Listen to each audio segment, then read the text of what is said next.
Olá, eu sou Alex Agostino, economista-chefe da Aussie Rating. Hoje é quinta-feira, dia 28 de maio, nosso segundo vídeo do dia, porque o Tesouro Nacional divulgou os resultados das contas públicas do governo central em relação ao mês de abril. O déficit chegou a 92 bilhões, ou seja, o que ele teve de arrecadação menos as despesas ficou um saldo negativo em 92 bilhões. Ficou abaixo do que a Austin projetava. Nós projetávamos um déficit de 106 bilhões.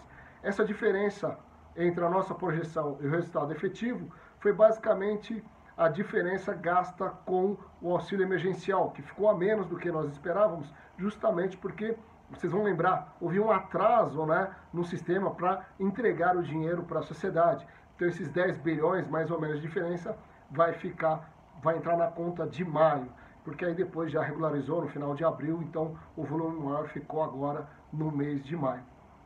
Vale lembrar também que no mês de abril, historicamente, o déficit ele é de 15 bilhões, chegou, portanto, a 92 bilhões. Só para efeito também de comparação, o ano inteiro de 2019, o déficit do governo central foi de 95 bilhões. Por que governo central? Porque é o resultado das contas do governo federal, do Banco Central e também do INSS. Amanhã, dia 29, será divulgado o resultado do governo consolidado, porque, além do governo central, consolida também os resultados das empresas estatais, federais, municipais e também estaduais, além dos resultados dos governos estaduais e municipais. Para amanhã, a nossa expectativa do resultado primário para o governo consolidado é de um déficit de 121 bilhões. Mas olha só, voltando ali no resultado do governo central, a projeção para maio é de 133 bilhões. Então nós vamos ter aí no acumulado do ano já mais de 300 bilhões de déficit só nesses 5 primeiros meses, quando sair o resultado de maio. Vai lembrar que nós estamos no momento da pandemia, então o governo tem gasto bastante dinheiro para enfrentar essa crise de saúde pública e também para ajudar as pessoas que perderam emprego, ou seja, o auxílio emergencial e algumas linhas de crédito ou mesmo subsídio para as empresas, para tentar manter o funcionamento das atividades agora na retomada a partir de junho, não perder tanto o fôlego assim. Bom, só para lembrar, a nossa projeção para o ano consolidado é de um déficit de 600 bilhões. O Tesouro Nacional já fala em 675 bilhões de reais.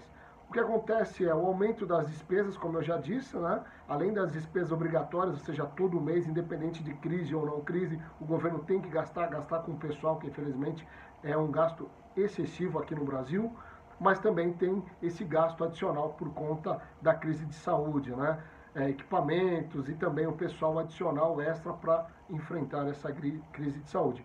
E teve, claro, a redução também dos impostos por conta do fechamento das atividades no mês de abril, então teve uma redução dos impostos e adiamento de outros impostos também. Lembrando que em abril a gente costuma dizer que é cabeça de trimestre, ou seja, fecha o trimestre, faz o balanço ali de alguns impostos por conta de lucro real e as empresas pagam no mês seguinte ao fechamento do trimestre. Fechou o trimestre em março, pagaram, portanto, impostos em abril. São alguns impostos trimestrais que são pagos. E também royalties, que são pagos aos governos pela exploração de recursos naturais, petróleo, recursos hídricos, minerais, tudo isso também é pago trimestralmente e foi pago no mês de abril. Então, maio, nós vamos sair, portanto, de um déficit de 92 bilhões em abril para 133 bilhões em maio do resultado do governo central, justamente porque não vão ter essas receitas adicionais trimestrais que o governo geralmente recebe. Os governos também recebem por conta do pagamento de royalties de exploração natural e, além disso, a queda também da atividade econômica por conta de um fechamento, isolamento, confinamento, então vai cair a arrecadação. E aí, claro, aumentam também as despesas por conta do auxílio emergencial que ficou agora para o mês de maio. Então esse é o nosso cenário, por enquanto, para as contas públicas.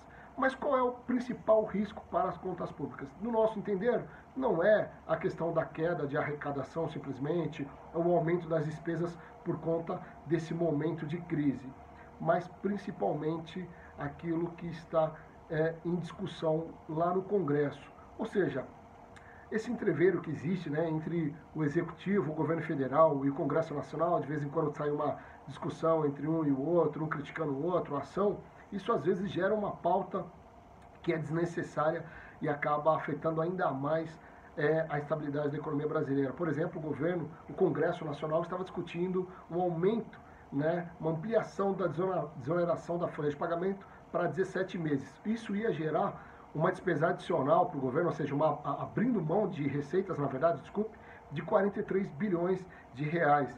Então, o governo federal não contava com isso e o Congresso tentando aprovar essa pauta. Ou seja, se existe algum fator de risco para as contas públicas, ele vem diante do desentendimento entre o governo federal, o executivo, e o legislativo, ou seja, o Congresso, né? Precisa ter uma